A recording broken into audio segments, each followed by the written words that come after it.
আসসালামু আলাইকুম ভিউয়ার্স, আমি তাজুল ইসলাম তাজটেক ডিজাইনের পক্ষ থেকে আপনাদেরকে জানাচ্ছি অভিনন্দন।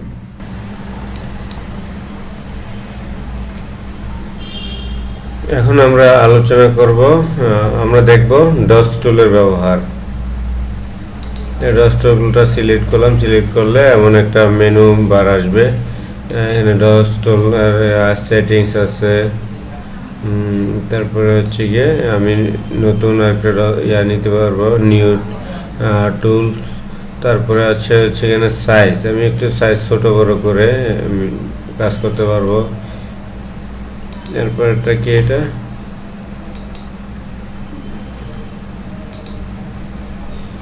আচ্ছা, এটা হচ্ছে ব্রাশ সেটিং।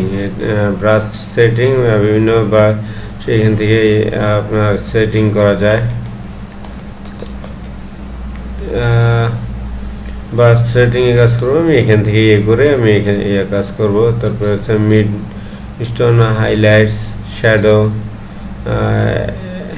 এক্সপোজার, বিভিন্ন আছে। আচ্ছা, আমি এখান থেকে একটু একটা সাইজটা বড় করে নিলাম।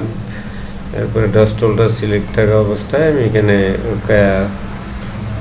আমার মাউসের লিফট বাটন চেপে ধরে এভাবে করে ক্লিক করে করে আমি এটা কাজ করবো। দেখেন আমার চেহারাটা একটু কালো ছিল, সেটা আমি এটা দিয়ে ফর্সা করে ফেলেছি।